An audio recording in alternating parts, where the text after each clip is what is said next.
السلام ورحمة الله وبركاته. جزاك الله خير. قلت قد أركضوا بركته إن شاء الله. جرى سؤالك يوني في النبي ونكا بيبسي كولا في غرتي ونكا ما غرتي دواتي غازا كن شفتي ساتو سير شريع ربي كيستي أكمل غرتني دوبا دو مجرى لما تغرتي علماء سعودي اللي كغرتي شيخوتي كينيا ولا غرغدا فور ولين برانيل argitee isaan cufti isaaniitu daliila gartanii waan inni gaaza ta'eef gaazni itti dabalamee jiru kunillee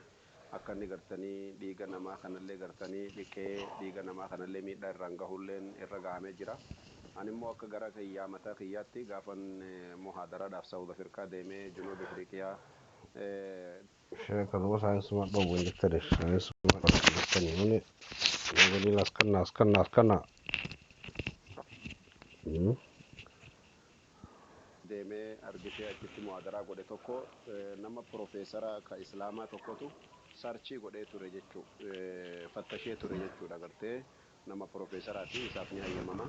achi dhaqee fattashee akka moorri booyyee moorri karkarroo itti dabalamaa jiru hubate jechuu kanaaf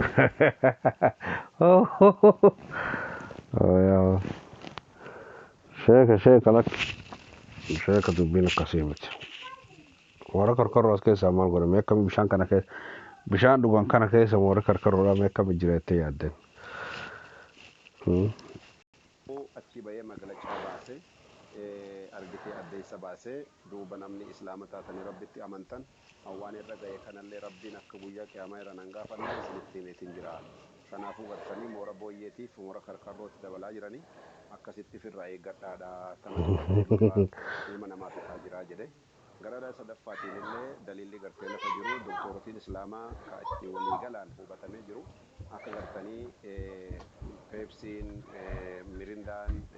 akkasuma gartee ispiraayitiin kookaa-kollaan dhuunfidhaan isaan faaliin ni caalaa huyi akka gartanii miidhama ilma namaa irraan gahaa jiru akka gartee ammallee gartee ilmi namaa gartee wanni guddaa hospitaala keessatti ittiin miidhamee kanaaf waan kana ta'uun akka hubatamu jecha ترى دوغار وان فيزي درينك جان وان مان غازا قباتو شكر هدو وان قبو هدو وان شكر قبو وان فارفمان غارو مو شران كتاب نكست تاباسي غا وان جيغا سينو فيانا ماتي غاري متيچون رو يورشك فيانا ماتي غاري متيچو مترو يا بك فقولا من من كان دكتورتين اسلاما على جيران جچو كوني كلا اسلاما على جدونا غرتي اما غوتو جيران افرفا امو ومن غرتني غرتي اسرائيل جدمتو كوني غرتي اكمل ادوي عالم اسلاما وان تاتيف warri kun agartee akka malee dubbii tana agartanii duuba ittiin gargaaramu jirti uummata islaamaa wanni ittiin fixuu jiran horii gartanii waan kanaan gurguraa jiran jechuudha. 199 illee namni bitataa jiru islaamaa. Horiidhuma islaamaa fuudhanii islaamatti deebisuu jiranii kuniin beekamee waan jiruuf daliila kana afraniif jecha kookaa-kollaaf waan gartanii dhugaatii gaazaa jechuun beekame kana hunda isaatu irraa fagaachuun barbaachisaadha. وفيانا ماتي يتشارك قوسني ما نسواتهم